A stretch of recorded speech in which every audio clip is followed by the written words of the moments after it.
janeiro 12, Gênesis 26, verso 17 a 27, verso 46. Então Isaac partiu de onde estava e se estabeleceu no vale de Gerar, onde armou suas tendas. Reabriu os poços que seu pai havia cavado e os filisteus haviam fechado depois da morte de Abraão, e lhes deu os mesmos nomes que Abraão tinha dado. O servo de Isaac também cavaram no vale de Gerar e encontraram uma fonte de água corrente. Contudo, os pastores de Gerar entraram em conflito com os pastores de Isaac. Esta água é nossa, diziam eles. Por isso, Isaac chamou o poço de Ezeque. Em seguida, os homens de Isaac cavaram outro poço, mas, novamente, houve conflito por causa dele. Por isso, Isaac chamou de Sitina. Isaac abandonou este poço e mandou cavar outro mais adiante. Dessa vez, ninguém discutiu por causa dele, de modo que Isaac o chamou de Reobote, pois disse: finalmente, o Senhor criou espaço suficiente para prosperarmos nessa terra. Dali, Isaac se mudou para Berseba, onde o Senhor lhe apareceu na noite de sua chegada e disse: eu sou o Deus de seu pai, Abraão. Não tenham medo, pois estou com você e o abençoarei. Multiplicarei seus descendentes, e eles se tornarão uma grande nação. Farei isso por causa da minha promessa ao meu servo Abraão. Isaac construiu ali um altar e invocou o nome do Senhor. Amou o acampamento naquele local, e seus servos cavaram outro poço. Certo dia, o rei Abimeleque veio a Gerar com Alzate, seu conselheiro, e com Ficol, o comandante do exército. Por que vocês vieram? Perguntou Isaac. É evidente que me odeiam, já que me expulsaram de sua terra. Eles responderam: podemos ver claramente que o Senhor está com você. Por isso, queremos fazer com você um acordo sob juramento, uma aliança. Jure que não nos fará mal, assim como nós nunca lhe faremos mal. Sempre o tratamos bem e os despedimos em paz. E agora, veja como o Senhor o abençoou. Então Isaac lhes preparou um banquete, e eles comeram e beberam juntos. Logo cedo, na manhã seguinte, cada um fez o juramento solene de não interferir com o outro. Isaac se despediu deles e partiram em paz. Naquele mesmo dia, os servos de Isaac vieram lhe falar de um novo poço que tinha cavado. Encontramos água, exclamaram. Por isso, Isaac chamou o poço de Seba, e, até hoje, a cidade que se formou ali é conhecida como Berseba.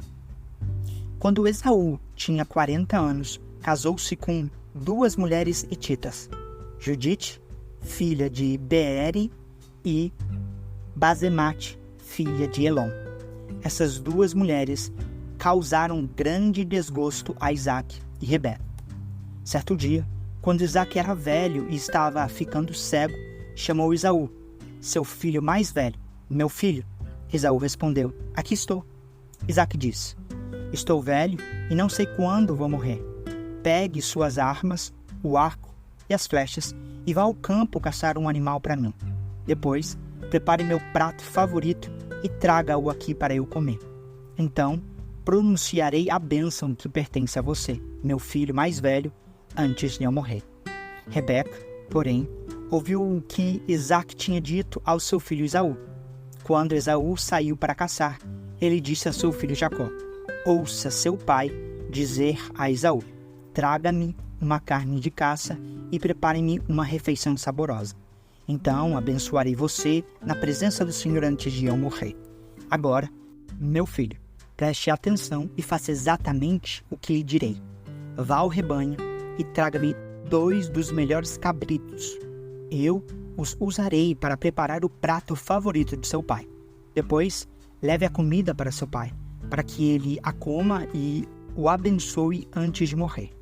Jacó respondeu a Rebeca: mas meu irmão Esaú é peludo, enquanto eu tenho pele lisa. E se meu pai me tocar, perceberá que estou tentando enganá-lo e, em vez de me abençoar, me amaldiçoará. Sua mãe, porém, respondeu: que caia sobre mim essa maldição, meu filho. Apenas faça o que eu lhe digo. Vá e traga-me os cabritos.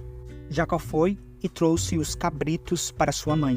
Rebeca os usou para preparar uma refeição saborosa do jeito que Isaque gostava. Em seguida, pegou as roupas prediletas de Esaú que estavam na casa dela e as entregou a Jacó, seu filho mais novo. Com a pele dos cabritos, cobriu-lhe os braços e a parte lisa do pescoço. Depois, entregou-lhe a refeição saborosa, acompanhada do pão que havia acabado de assar. Jacó levou a comida para o seu pai e disse: meu pai? Sim, meu filho, respondeu Isaque. Quem é você, Esaú ou Jacó? Jacó disse: sou Esaú, seu filho mais velho. Fiz o que o Senhor mandou. Aqui está a carne de caça. Sente-se e coma, para que me dê a sua bênção. Isaque perguntou: como encontrou a caça tão depressa, meu filho? Jacó respondeu: o Senhor, seu Deus, a colocou no meu caminho. Então Isaque disse a Jacó: chegue mais perto, para que eu possa tocá-lo e ter certeza de que você é mesmo Esaú. Jacó se aproximou do pai, e Isaque o tocou e disse: a voz é de Jacó, mas as mãos são de Esaú. Não o reconheceu, porém, pois as mãos de Jacó estavam peludas, como as de Esaú. Assim, Isaque se preparou para abençoar Jacó. Mas você é mesmo meu filho Esaú? Perguntou ele. Sim, eu sou, respondeu Jacó. Então Isaque disse: agora, meu filho, traga-me a carne de caça. Depois que comer, eu lhe darei a bênção. Jacó trouxe a comida para o pai e Isaque comeu. Também bebeu o vinho que Jacó lhe serviu. Por fim, Isaque disse a Jacó: aproxime-se, por favor, e dê-me um beijo, meu filho. Jacó se aproximou e o beijou. Quando Isaque sentiu o cheiro das roupas, finalmente abençoou o filho e disse: o cheiro de meu filho é como o cheiro do campo que o Senhor abençoou. Do orvalho do céu e da riqueza da terra, Deus lhe concede fartas colheitas de cereais e vinho novo de sobra. Que muitas nações o sirvam e se curvem à sua frente. Que você seja senhor dos seus irmãos e os filhos de sua mãe se curvem à sua frente. Todos que o amaldiçoarem serão amaldiçoados, e todos que o abençoarem serão abençoados. Assim que Isaque terminou de abençoar Jacó, e logo depois de Jacó ter saído da presença de seu pai, Esaú voltou da caçada. Preparou uma refeição saborosa, levou-a para o seu pai e disse: sente-se, meu pai, e coma de minha caça, para me abençoar. Isaque lhe perguntou: quem é você? Ele respondeu: sou Esaú, seu filho mais velho. Isaque começou a tremer incontrolavelmente e disse: então, quem me serviu a carne de caça? Acabei de comê-la pouco antes de você chegar e abençoei quem a me trouxe. Essa bênção deve permanecer. Quando Esaú ouviu as palavras do pai, soltou um forte grito amargurado e suplicou: meu pai, e eu? Abençoe-me também. Mas Isaque disse: seu irmão esteve aqui e me enganou. Levou embora a bênção que pertencia a você. Esaú exclamou: não é de admirar que ele se chame Jacó, pois é a segunda vez que me engana. Primeiro, tomou meus direitos de filho mais velho, e agora roubou minha bênção. O Senhor não guardou uma bênção sequer para mim? Isaque disse a Esaú: fiz de Jacó o seu senhor e declarei que todos os irmãos dele o servirão. Garanti a ele fartura de cereais e vinho. O que me resta para dar a você, meu filho? Esaú suplicou: por acaso o Senhor tem apenas uma bênção? Meu pai, abençoe-me também. Então Esaú chorou em alta voz. Por fim, seu pai, Isaque, lhe disse: você viverá longe das riquezas da terra e longe do orvalho do alto céu. Viverá por sua espada e servirá ao seu irmão. Quando, porém, conseguir se libertar, sacudirá do pescoço esse jugo. Daquele momento em diante, Esaú passou a odiar Jacó porque seu pai o havia abençoado. Começou a tramar: em breve meu pai morrerá, então matarei meu irmão Jacó.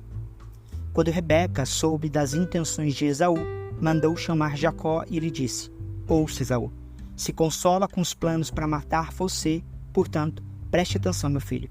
Apronte-se e fuja para a casa de seu irmão Labão, em Harã. Fique lá até que diminua a fúria de seu irmão.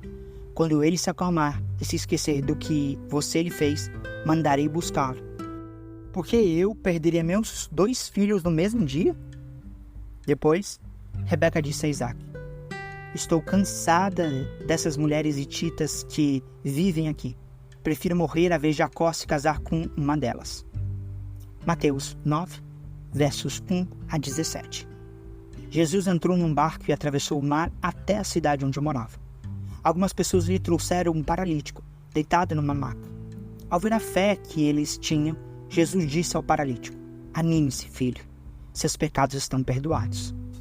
Alguns mestres da lei disseram a si mesmos: isso é blasfêmia. Jesus, percebendo o que pensavam, perguntou: por que vocês reagem com tanta maldade em seus corações? O que é mais fácil de ser? Seus pecados estão perdoados? Ou levanta-se e ande? Mas eu lhe mostrarei que o Filho do Homem tem autoridade na terra para perdoar pecados. Então disse ao paralítico: levanta-se, pegue sua maca e vá para casa. O homem se levantou e foi para casa. Ao ver isso, a multidão se encheu de temor e louvou a Deus por ele ter dado tal autoridade aos seres humanos. Enquanto Jesus caminhava, viu um homem chamado Mateus, sentado onde se coletavam impostos. Siga-me, disse-lhe Jesus.